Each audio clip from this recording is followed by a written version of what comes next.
Hello, and welcome to A Brand New Day with BTS, a podcast dedicated to bringing you a day-by-day history and song discussion of the South Korean music group internationally known as BTS. In this episode, we talk about Jimin's birthday in Bangtan history, as well as the lead single, Like Crazy, from Jimin's debut solo album, Face, which was released in March 2023. Recent Bangtan activity from September 30th until around October 10th. The last episode was released on September 30th, so I will talk about everything that's happened since then, and I'm recording this on October 10th. I wing this part, so I'm sorry it's not scripted. It might be disjointed for that reason, but I'm trying to save myself a little bit of time on the prep. This does increase my editing time. I don't know if I'll keep doing this. It also tends to be longer because I start babbling. Anyway. So September 30th, the Min Yoongi Treatment Center officially opened at Severance Hospital. Suga sent in a video message for the opening. We had a couple of lives on October 1st. We had V going live, hanging out at home. He hadn't gone to bed yet, and it was nearly 6 a.m. J-Hope then went live later on in the day in the car on the way home. JK resurrected his TikTok account in order to post the dance challenge to Cortis's Fashion song, but he did it to like a weird fan remix, so it was kind of hilarious. But he seems to have made a little corner of his apartment his TikTok filming zone in true JK fashion. And the big news on October 1st, though, was that Jimin was in France. He attended the Dior fashion show for Paris Fashion Week. He looked amazing. I'm sure by now you've seen the pictures of how amazing he looked. I immediately made him the lock screen on my phone because October is obviously Jimin month. Jimin did a live when he was back in the hotel room after the event. He's still all dressed up and looking great. He actually did 2 lives because the Wi-Fi wasn't good. So one of them he cut short as he switched over to using his, I think he switched over to using his data instead of the hotel Wi-Fi. So we talked a little bit about appearing at Fashion Week in the live and how it was his first official schedule in 2 years. So he was nervous and really wanted to present himself well for it. And definitely, in my opinion, he succeeded in that. He looked amazing. He updated us a little bit on the album progress. They're still working on it. It's going to take them a little bit longer because whereas before they could have sort of their in-house producers hand them a theme after one single meeting and they just sort of perform to that theme. Now they're all sort of steering the ship themselves, and it's 7 people and they all have to have numerous meetings and decide which direction they're going and all that sort of stuff. They're all really excited about it, and Jimin feels it's a very precious project. He's also excited because now that the military enlistment is over, there will be no longer any gaps in BTS's career. He touched on the recent, I don't know, press stupidity a little bit in the live, just by saying that there was a lot of things happening, and Jimin wants to keep showing good sides of himself, and that living life well isn't exactly easy.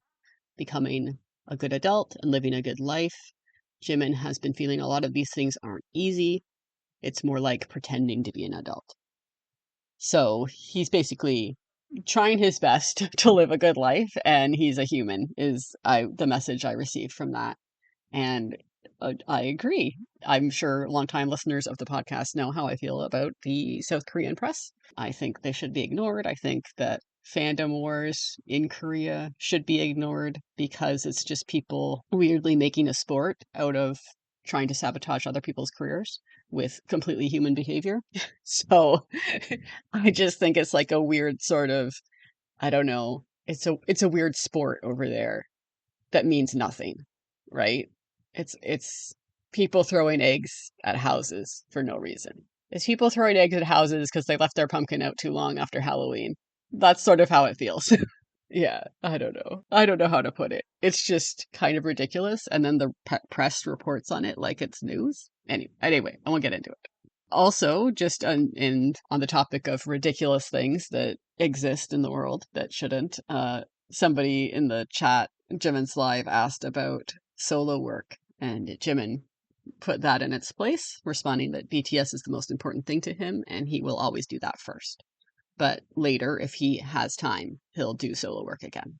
And then the next day, the big news was that Run Jin tour has not actually ended. He's going to do an encore concert at the end of the month. He's going to be at the Incheon Stadium.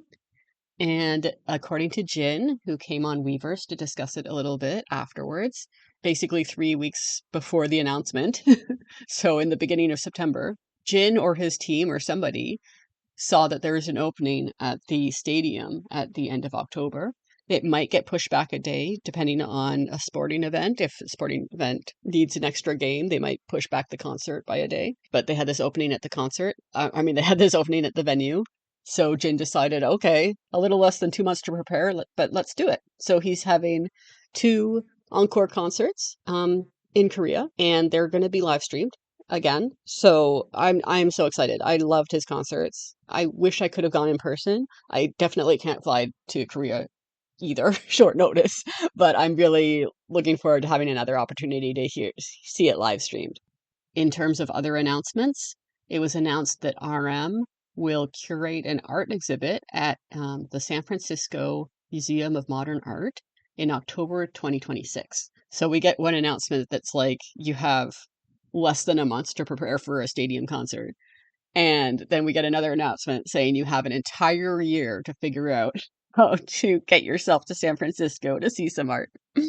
um, so just two sides of a coin there.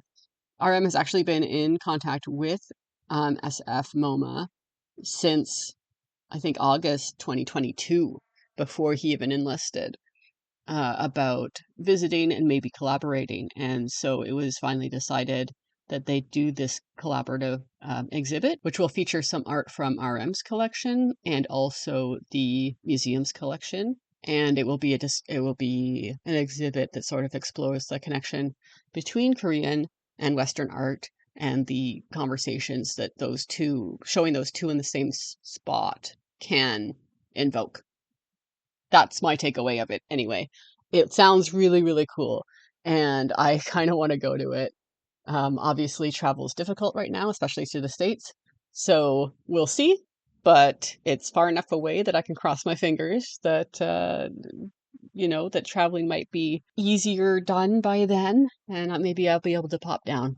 What else? Oh, we got another V Live. I always say V Live like it's the old platform, but V went live again. Just a short one before bed. And then RM went live, and this was a very long live. It actually takes 2.5 pages, single spaced in my document. I'm not gonna summarize the whole thing like I did with Jimin's, but RM was in the BTS lounge at the Hype headquarters, and he was just chatting. He recommended the book Three Stories and a Reflection by Patrick Suskind, and he talked about the exhibit coming up in San Francisco. He's been feeling a little low lately. He thinks it might have to do with the rainy weather in Korea and the change of season. But he also has been more on his own lately as he works on lyrics. And this happens to him a lot during album prep, where RM doesn't actually do well when he's alone. He needs people around him. So he tries to spend as much time as possible outside of his house. So even though he's made his house really comfortable, he actually only goes there to sleep, and he tries to stay outside of it because when he's alone, his brain just sort of takes over and he ends up going into spirals inside of his brain without any distraction. And that can kind of weigh him down. So he's been dealing with that. His insomnia has been getting worse a little bit because of it. So he's going to be going back to therapy about it, probably, is what he said. Oh, he had a tip on losing weight. If you do weight training and then cardio right after, you'll burn more fat. That was good to know. I don't know anything about losing weight, but I'd like to. He talked about developing a reading habit and how even he tends to be more addicted to his phone these days with reels and videos and internet dopamine, and it's not really good. And that's probably also affecting his sleep. So he tries to leave books everywhere so that they're in sight so that he can consciously keep his phone away. He teased that recently V said he wanted to film Run BTS again, and RM said, hell yeah. And everyone else was like, okay. So I'm hoping that means we might be getting Run BTS again. That would be amazing. I don't know if they're going to continue just with specials or if we'll actually get like this series again, like Jin did. I know that's a lot of work, but come on. It's so much fun. I miss it so much. He also mentioned that before the military, he drank a lot, which was a problem, but these days he's met in the middle, he thinks, and he's much healthier lifestyle. He also gave a little bit of his thoughts on marriage, which ended up taking off in online. So a bunch of discourse about it, which was a little excessive. Again, I won't go into my rants, but he was just mentioned that he feels like these days society and media put too much pressure on marriage, especially for women. And he feels like everyone should just live at their own pace. There's no right answer. Getting married to escape loneliness is probably not a good reason for marriage. He continues to be not sure about kids either. He feels like taking care of himself is hard enough at the moment, let alone caring for another life. And he also worries that he'd have a kid just like himself, and he thinks a kid like himself would drive him crazy. And he really feels for his parents having to raise him. He also thinks that kids born in the 90s in South Korea. He's, of course, only speaking about his own experience, but he feels like the kids born in the 90s were really the first generation with real choice when it comes to marriage. But yeah, in RM's opinion, reading and exercise are the two best things you can do for yourself. They will always improve your life. What he really wants to do is age together gracefully with Army. What else? I think those are the main points. He had toured the old company before and got all nostalgic, and it was amazing for him to think back to how they started and where they are now. How he misses those days, but he doesn't miss those days when they were like so poor. I like how I said I wasn't going to summarize it, and then I started summarizing it. But yeah, basically, he says he's really, really looking forward to releasing the album and performing next year. And whenever he thinks about it, he just starts to feel better already. So right now, he's super busy and stressed out and alone and working, and it's he's having a hard time. But he knows that that's going to end, and he's going to be having fun again on stage with his members and all that sort of stuff. So he'll come out of this period fine. And yeah, and he finishes the live just being thankful for Army because whenever he's feeling down, he can remember that he can turn on a live and he'll get a bunch of hearts and people saying that they love him. And he really appreciates that. He doesn't take it for granted. And then that same day in France, V went to the Celine fashion show at Paris Fashion Week, and he looked amazing. He did like a full suit, and it was kind of like 1920s style suit, like the cut of it. It looked amazing with his like really broad shoulders and trim waist. Just the line was gorgeous on him. He looked he always looks like he just like walked out of a fantasy novel or like a romance novel, whatever he does. Or maybe that's what I said about Jin last time. V and Jin. Anyway, V looked like he just walked out of a novel this time. And he did a live in the hotel after the fashion show as well, just a short one. And he was about to go partying, which he calls douche douche, like the music. So he was looking forward to that and just checking in briefly before he left. That's all the news because it was Chuseok. Chuseok was very long this year because of the way the holidays aligned this year. Basically, Korea had holidays from October 3rd until October 9th. So everybody was able to visit their family. I mean, V was in France, but he did get home just shortly the day after Chuseok. So he wasn't he wasn't gone that long. So I think he still got time to spend time with his family. And so yeah, so it's mostly been V and J Hope posting on social media about Chuseok. Oh, and Jimin posted a selfie as well for Chuseok. And Jin was active on Weverse. And RM just today hosted a wedding, was the MC at a friend's wedding. And he posted pictures of him looking all dapper for that. So that was nice. And that's it.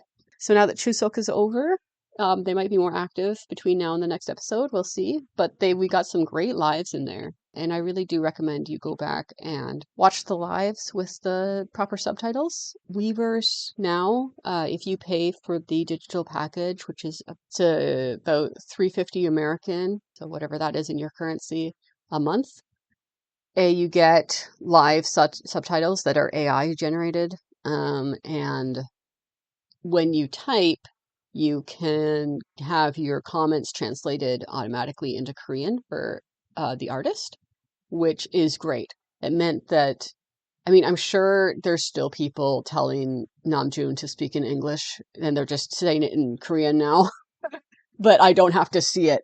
So it really does improve the live experience that I can't read any of the stupid comments. But hopefully it also means that people are leaving better comments. I could sit there in a fantasy world and hope. But my point is, because it's AI like auto-generated subtitles, they're kind of crappy during the actual live. So it's really important, especially since people like to, make mountains out of molehills and find any reason to sort of make a big fuss out of perfectly normal behavior. It's important to go back and watch the lives when the official subtitles are up and they've been translated properly. So you get their actual words and not, kind of AI soup of automatic translations.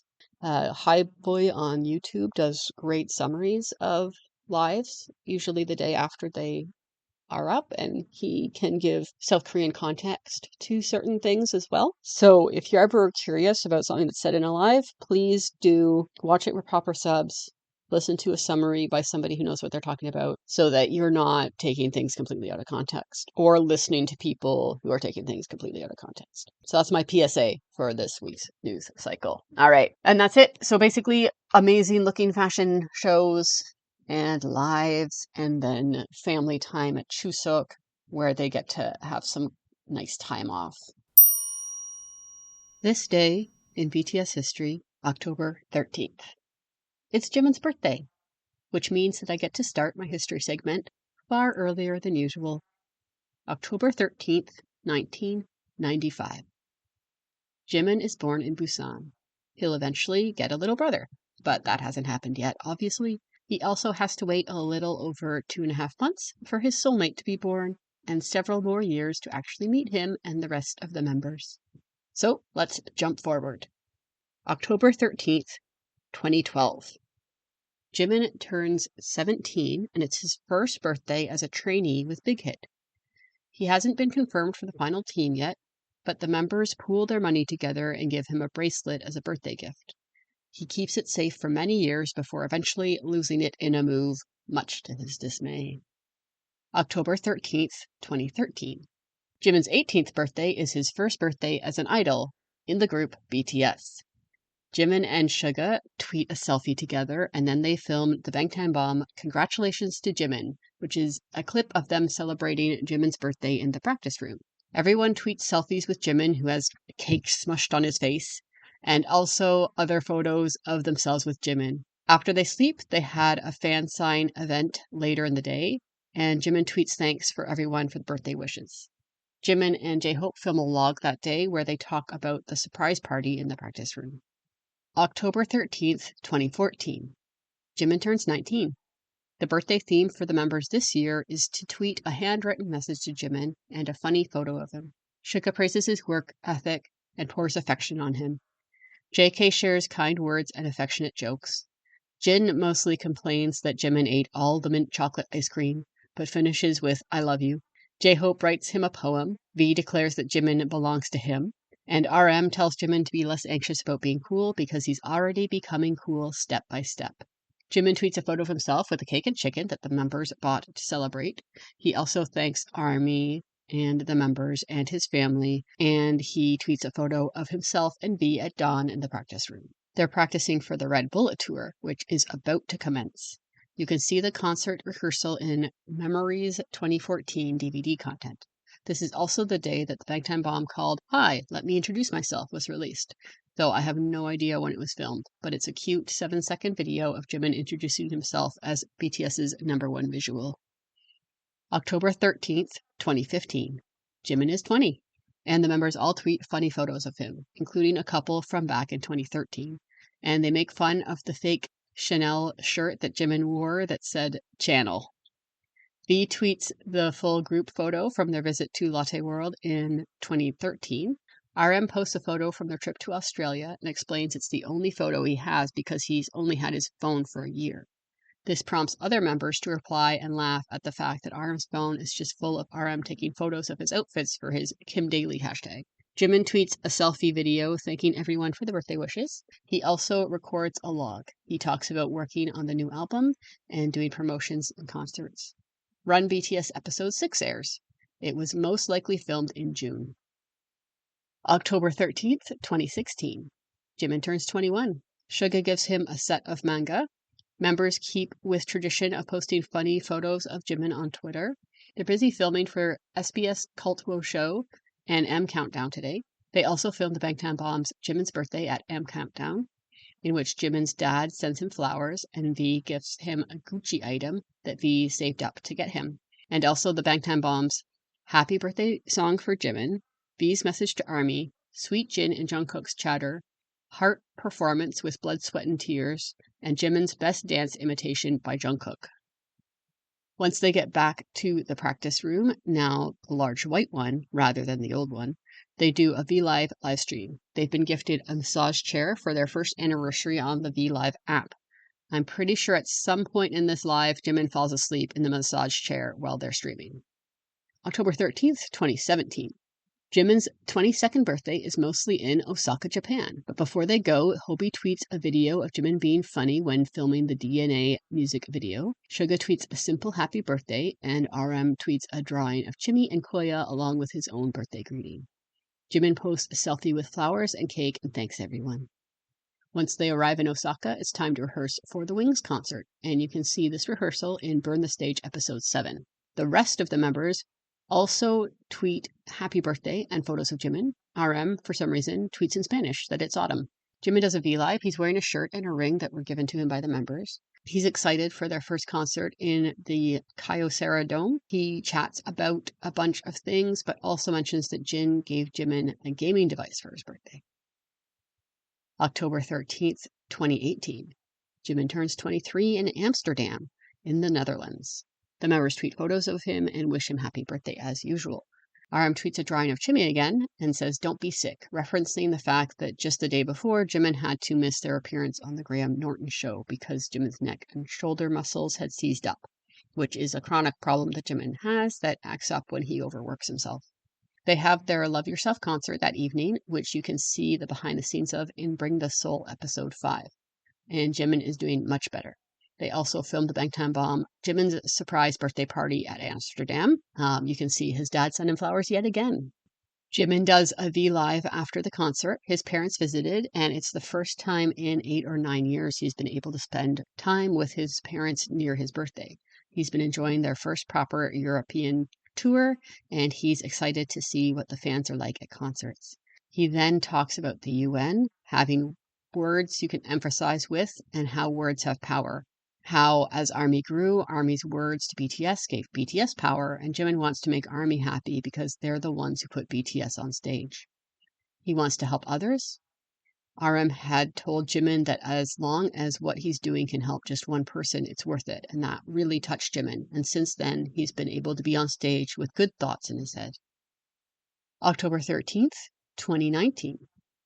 Jimin travels between Saudi Arabia and Korea on his 24th birthday. They had just been the first foreign artists to perform at the Riyadh Stadium on the 11th. Jimin did his birthday VLive before midnight the day before his birthday because he knew he'd be traveling on his actual birthday.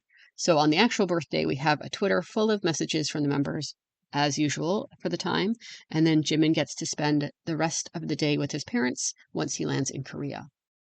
JK also tweets some selfies with a new short haircut after he had grown it fairly long in the summer of 2019 and during Bon Voyage New Zealand, which they had filmed just a month previous. October 13th, 2020. Jimin has another day off for his 25th birthday.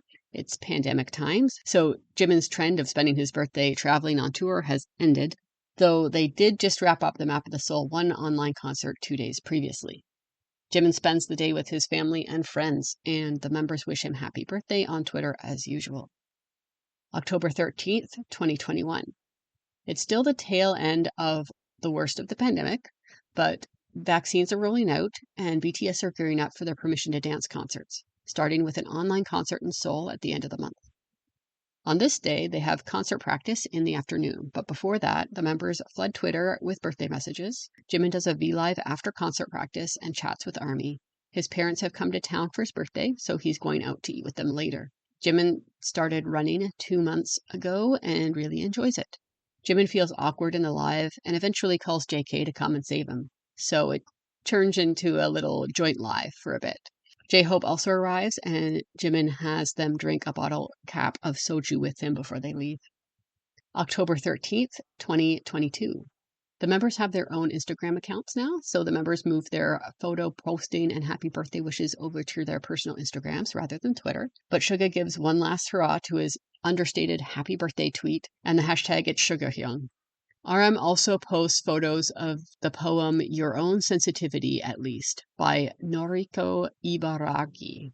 They also film the dance practice for Run BTS before they travel to Busan. Once they arrive in Busan, they have a concert rehearsal. We're in chapter 2, so this will be their last group concert until 2026, though the military enlistment process hasn't been made official yet.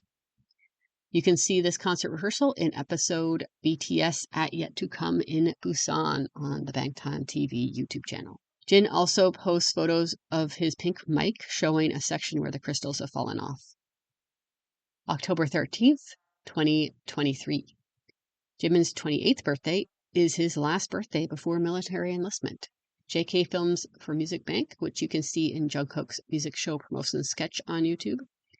Jimin does a birthday Weavers live, chatting with ARMY. He shows off his gift from Jin, which is a little Maple Story pouch with 2 months of Jin's military salary inside.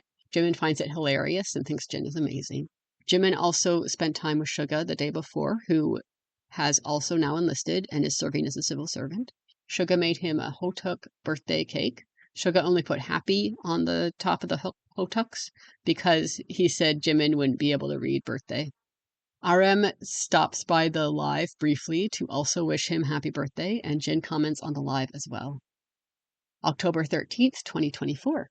Jimin is enlisted for his 29th birthday, along with 5 of the other members. But RM manages to wish Jimin happy birthday on Instagram with his phone time, and also share a post about his documentary being shown at the Busan International Film Festival, and also recommend the song Lotus Eater by Phineas.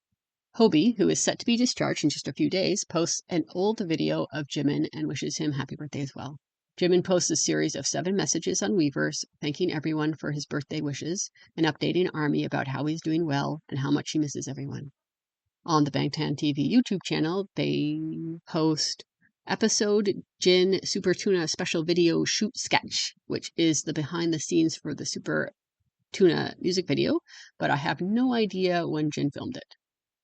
October 13th, 2025 is this year. Jimin will be 30. Wow, how time flies. He's a free man again, so hopefully he gets to spend his birthday with friends and family and eats lots of delicious food. Song discussion. Like Crazy. Released in March 2023, Like Crazy is the lead single off of Jimin's debut solo album, Face. Before we get into discussing the song, I want to just mention that the album itself has a clear theme and story. It follows Jimin's thoughts and feelings over the course of the pandemic. Unlike the BTS album B that explores more general themes of the pandemic, the isolation in one's apartment, wanting to connect with people over distances, having faith that this too would pass and that the fans would stay and be there on the other side, Face follows Jimin's very personal experience, in which the pandemic was simply a catalyst for a relationship or relationships in his life to be exposed for what they really were. So, also on that note, and I'll probably say this note every time I talk about this album, Jimin has been open about the fact that this album is about a friendship falling apart, and Jimin being alone in the aftermath of that. He's been very clear throughout his interviews during the time, and the interviews about the album when it was released, that this turmoil happened about friendships, and he's never indicated that it was a romantic relationship. I want to be careful that we listen to what Jimin says and we don't speculate beyond that, because Jimin has been and continues to be very honest with us, and we should believe him, and if he doesn't tell us about something, it's because it's none of our business. Anyway, hopefully next time I say this, I figure out a more succinct way of putting it. So, based on what Jimin has said, we know that when the pandemic hit and Jimin needed support from certain friends, he found out that they weren't actually there for him. They were there for the access that his fame and money gave them. And as soon as circumstances prevented him from taking his friends out on the town or out for dinner or whatever he was doing for them, Jimin found that his friend or friends had absolutely no interest in him. Jimin not only felt an additional layer of aloneness in the time that was already isolating, but he also ended up feeling used. These are the general themes of the album. which explore how Jimin emotionally recovered from that. Like Crazy, as the lead single, does an amazing job of portraying the truth behind the carefree life that Jimin thought he was living and tried desperately to cling to afterwards. It sounds like a synth club banger, but contains an overwhelming sadness inside it. I might switch things up this week and talk about the lyrics first. Much like most of Jimin's solo work, the song was written by Jimin, P-Dog, Ghostloop, and Evan, and in this case also Blush, Chris James, and with some lyrical assistance from RM. You can see a lot of the creation of this song in the documentary Jimin's Production Diary, which can be purchased on Weverse. The song opens with whispery dialogue as though from a film. P-Dog thought it would be good to have some dialogue in the beginning, like a conversation between lovers. Jimin suggested dialogue from an American movie he had seen recently called Like Crazy, which was originally released in 2011 and stars Jennifer Lawrence, Felicity Jones, and Anton Yelchin. The movie is about a long-distance relationship between an American and a British student after the Brit accidentally gets banned from the US for overstaying a visa. For the record, and because I feel this gets lost in translation and diplomacy, Jimin never actually said that he liked the movie. He watched it thinking it was your typical American romantic film, and instead found that it was way too realistic about how a long-distance relationship can fall apart. Personally, I got the impression that Jimin found it depressing, but also identified with the whole relationship falling apart aspect of it.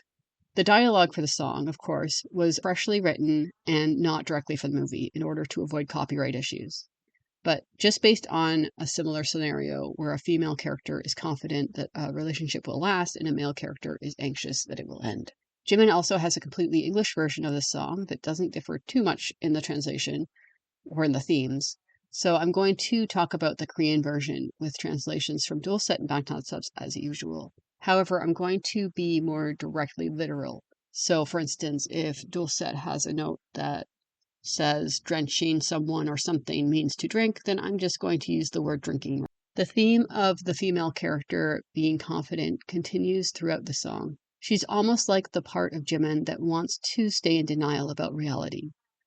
Jimin starts off by singing. She's saying, "Baby, don't think about it. There's not a bad thing here tonight. Baby, it's fine even if you leave me. Just stay with me today." Jimin stops quoting that voice and describes what it leads him to. "Watch me go, drinking all night away, so that even the morning gets drunk and doesn't arrive." So either we all know this feeling or some of you live pretty blessed lives, but this is a sentiment that I really fully recognize. Not so much with drinking, but this idea that if you never go to bed, then morning can never arrive. So staying up all night, or in this case, going out and partying all night, is a way to try to avoid facing the next day. Here, I think morning can very much be a metaphor for reality or truth. The cold reality hitting you when you wake up sober and all your problems are right where you left them. For a few hours, while Jimin is out drinking and having fun, he can forget about everything else. And I'll get into what exactly I think he's avoiding as we continue. First, Jimin drives home that what he's performing is an avoidance strategy as he gets to the pre-chorus. "In the loud music, I get faded out. A cliche story like a drama. I get used to it. Have I come too far to find the me that you used to know? Yeah, I know, you know, I know." Jimin knows that he's trying to lose himself in the music, that he's being a cliche of the partying unhappy drunk, that he's walking a line that he might go too far on and not be able to come back from. The ending lyric of "Yeah, I know, you know, I know" in English might sound like fun filler words that just sound good. But I think it's Jimin being honest that everyone around him, including himself, knows exactly what he's doing. He's not fooling anyone with the behavior in the slightest. Those close to him know that he's unhappy and trying desperately to pretend otherwise. The chorus repeats that Jimin would rather be lost in the lights and out of his mind. The post-chorus of "Give me a good ride, oh, it's going to be a good night" gives an element that playing fast and loose with hookups and relationships is also part of the denial of reality, that Jimin will enjoy people's company briefly, never getting too close, in order to avoid any pain. In the English version, the lyrics also contain the phrase, "Can you help me numb the pain?" and "Emotions on ice." There's an emotional disconnect with every action, that although Jimin finishes the post-chorus with the phrase, "Forever you and I believe the "you and I" in this scenario is denial in Jimin, rather than any sort of paramour or friend in Jimin. Verse 3 drives home the fact that Jimin isn't even good at denial because he can see the truth when he looks in the mirror. In the music video, which I'll talk about a little more in a minute, we see Jimin in the bathroom of a club for this bit looking in the mirror as he sings, "The me reflected in the mirror is going crazy endlessly. I'm feeling so alive, wasting time." Even when he's in the middle of supposedly feeling so alive, Jimin knows exactly what he's avoiding. And when he looks at himself in the mirror, he can see that he's losing his mind and not in a fun way. We repeat the pre-chorus, chorus, and post-chorus again, and then finish with the truth in English. "This will break me. This is gonna break me. No, don't you wake me. I want to stay in this dream. Don't save me. Don't you try to save me. I need a way we can dream on." Just as a side note, whenever I sing this song, I always sing "Don't save me, don't you effing save me," rather than "Don't save me, don't you try to save me." Only I actually swear. I'm keeping things PG for the podcast, but I sometimes wonder if Jimin also wrote "Don't you effing save me" initially, and then somebody was like, if you rewrote that one line, this song wouldn't get the explicit label and it'd be better for streaming. But back to the meaning of the song. Jimin knows that waking up from this dream is going to break him, and he needs a way that we, and I do emphasize the sudden plural, can dream on. In an album whose theme started with finding out that his friends were using him for partying and good times, you'd think this song would be perhaps Jimin being aware of that and still going out and partying with them and not wanting to wake up to the reality. But Jimin mentioned on Suchita how even up until spring of 2022, he was having a hard time. It wasn't really until the April Permission to Dance shows in Vegas that he started to come out of it, and that was when he started working hard on this album. The Permission to Dance shows and the Grammy performances being, at the time, the last BTS activity before the group hiatus for military enlistment. So why 2 years after the pandemic brought the truth out about at least one of Jimin's friendships, was Jimin still going through a hard time? Why did the Permission to Dance shows in Vegas mark the end of his ability to dance and drink his way through denial? Maybe I should do a quick disclaimer that this is just my opinion, but for me, this song is less about Jimin being in denial about the reality of his relationship and more about him trying to prevent that morning arriving when he would wake up without BTS being there, or ultimately wake up to get his head shaved before reporting for his mandatory enlistment. For me, in this song, the key words are "lost in the lights" and "I need a way we can dream on." That plural is important. The word dream is important. BTS debuted with a song about following your dreams, and haven't stopped touching on the topic of dreams since. And Jimin is, or was, not ready for BTS to stop dreaming, even if temporarily. And why is the "Lost in the Lights" lyric important? Because if this song is about going out clubbing and drinking the night away, that doesn't describe the club scene. If you're lost in the lights, you're going to some really weird, brightly lit clubs. Usually, if you're in a club drinking the night away, you're lost in the shadows and darkness making out with someone in a poorly lit corner. But do you know what is brightly lit and you can still get lost dancing? The stage. Jimin's synth club banger Denial might also be about clubs, but I think it's also about throwing himself into work, into performing in more ways than one.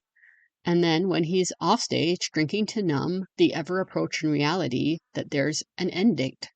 The song finishes with more whispered dialogue. This time, just a male voice is present. "Alone again, what's the point?" This is the other thing Jimin is trying to avoid facing. The fact that for all his attempts to go out and enjoy his life, at the end of the day, or when morning does finally arrive sober or hungover, he's alone.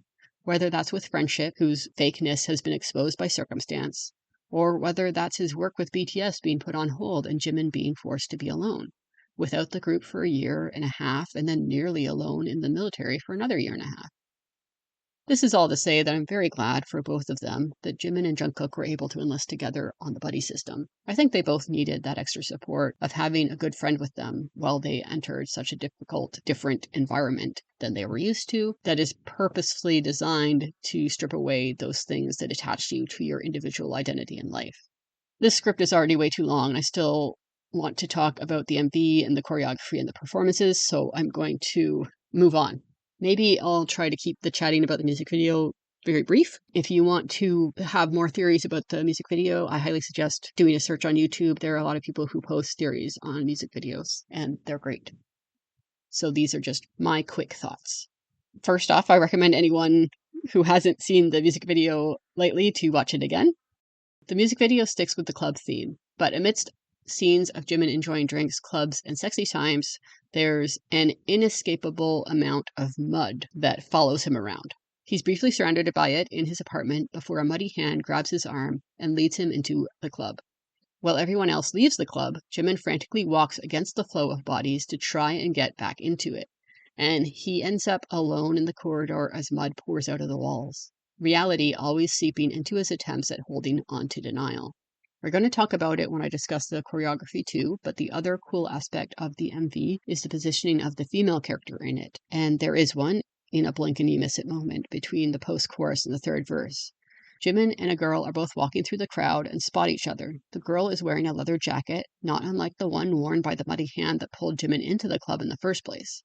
Right when Jimin and this girl meet at the center of the dance floor, the scene shifts to Jimin looking at himself in the mirror, facing the truth of the situation. If you think back to what I said about RM's music video for Come Back to Me 2 episodes ago, you'll probably spot the theme. In my opinion, Jimin isn't meeting another person, he's meeting himself. The girl is him. It's the part of him that led him to the club so that he could get lost and feel free. A side note, in the bathroom scenes that follow, Jimin is wearing pants that feature the photography of a queer artist, Robert Mapplethorpe, who, among other work, documented the gay BDSM scene of the 1960s and 1970s. I'm not speculating at all about the statement that Jimin is trying to make with the clothing choice. I'm just saying that it's a cool clothing choice. The interesting thing, though, is that once Jimin confronts himself in the club dance floor and in the bathroom, we no longer see scenes of him enjoying himself in the club. It's all direct to camera gazes, even if he's still in the club in some of the scenes. He's just staring dead into the camera while it revolves around him as he stands unmoving on the dance floor. And we see flashbacks to him desperately trying to reach the club again through the press of people exiting the corridor. At the end of the video, we see Jimin walking back into his apartment with muddy feet and a muddy hand that he uses to obscure the camera in the final shot. This basically chronicles the inescapability of Jimin's reality, his trying to cling desperately to fun distractions in order to not think about it, and how that ultimately fails. So the most he can do is hide our view of it. Okay, on that cheerful note, let's talk about the choreography. It's great. This is going to be my interpretation only, but it is influenced by some ARMY Twitter threads that I read after the song came out. Firstly, the way it starts with the other dancers all touching Jimin and then they breathe collectively as a unit, to me indicates that the dancers are not other people, but extensions of Jimin's self, equally divided between male and female. Once he hits that watch me go, that indicates that he's launching himself headfirst into his unhealthy coping behaviors of denial, he begins dancing with the men. They'll eventually line up behind him and kind of follow him out of sync. From the expressions on their faces and their movements, I'd say they're doing their best to support Jimin, though they're unsure of what his next move is going to be. The women pull him away from the men when he gets to the lines about his actions being a cliché drama. When reality starts being insistent and he's unable to enjoy his denial because he knows too well it's denial. The women circle him, push on his shoulders, they kneel and creep up on him. And then he ends up dancing in sync with them just as they reach the lines, wondering if he's come too far to find the him that you used to know.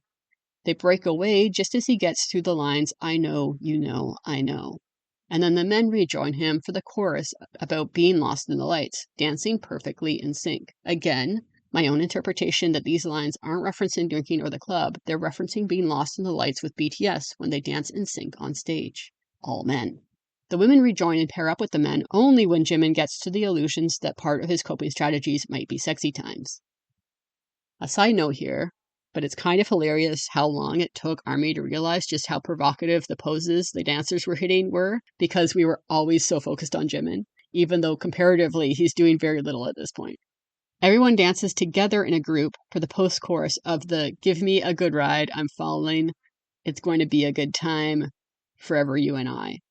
Arguably the only part of the song where Jimin is successful in escaping reality. They rejoin and breathe again together, emphasizing that they're once again all Jimin.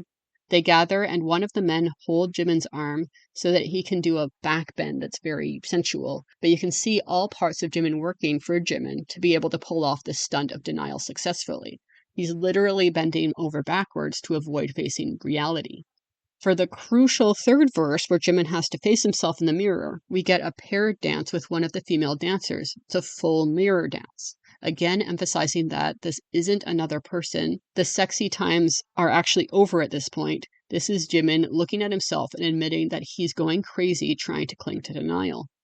Again, the men come forward to dance in sync with Jimin to Lost in the Lights, while the women stand still posed in the back. When Jimin gets to the line, "I'm out of my mind," the women dance too, but their movements are mirror opposites of Jimin and the men, emphasizing that while Jimin can lose himself briefly in the lights, there's a part in the back of his mind that knows the truth. We get a repeat of the successfully distracting sexy times before the dancers become more of a background for Jimin's outro of admitting that this is all going to break him. And this is more about showcasing the performance aspect, which I'll talk about in a second. An interesting note is that as Jimin sings, "I need a way we can dream on," the dancers attempt to pair up again like they had for the sexy time lyrics. But this time, the women reject the men and walk off stage. Not even sexy times can save Jimin from reality now. The men follow the women off stage shortly after, and Jimin is left alone for the final narration of the depressing reality. Jimin did a lot of performances for Like Crazy because he went on The Tonight Show with Jimmy Fallon, the Korean music shows, and also did a studio chum to showcase the choreography further. He also performed the song on day 2 of Yoongi's D-Day finale concerts in Seoul, which occurred over the first weekend of August in 2023. We won't talk too much about the performances because this episode is already far too long, and I think I covered most of it in the discussion on choreography. But I will mention that at the end, when the dancers become more traditional backup dancers rather than telling the story for a moment, it's at a time in the song when Jimin is varying his vocal delivery for each performance to make it unique. So the focus is more on the singing aspect of the performance rather than the narrative choreography. Jimin does a similar thing in Set Me Free Part 2, which hopefully one day I'll also get to talk about. But basically, Jimin understandably likes to build his singles to a vocal climax where he can show off a little. And I definitely am not angry about that. Another fun side note is that in his Tonight Show appearance, Jimin had American dancers dancing with him rather than the Korean dancers that he used on music shows and studio chum. Perhaps because of the basic TV show, the sexy time choreography was a little less explicit in this version. But what I actually wanted to talk about was that one of the dancers playing one of the men is actually a Korean-American non-binary dancer. And they wrote a really lovely Instagram post after the performance about how seen they felt by the choreography and how it meant so much to them to be part of the performance. And I thought that was really wonderful. Okay, I think that's everything I wanted to say about Like Crazy. I'm sorry if I spoke really fast. It felt like I kind of rushed through that. I just had a ridiculous amount that I wanted to talk about. I'll probably remember other things after I edit and post this, but it will have to wait for a follow-up. We have about a month and a half before I'll do Jin's birthday special, so next episode will be out in about 2 weeks instead. And I will do a full BTS song to switch it up since I know I'm doing solos for birthdays this year. So let me just take a look and decide what day I want to talk about and what song I want to talk about. Next episode is going to be about October 27th in BTS history, because I just did a brief scan and it's a pretty great day. Or it's a pretty mixed day with a hilarious thing, touching thing, a fun thing. So we'll talk about that. And then we will also talk about the song Go Go, which is tangentially related to October 27th. And also I have opinions about it. So I'm picking that one. If you have any thoughts about it ahead of time, you can always reach out. Quickest way to reach me is my Blue Sky account. And that brings us to the end of this week's episode. If you'd like to discuss this episode, or next week's song, or have a say in what song gets chosen in the future, you can find me on Patreon and Ko-fi at A Brand New Day Pod. You can also find me on Blue Sky at A Brand New Day Pod, or you can email me at abrandnewdaypod@gmail.com. Thank you. Have a good day.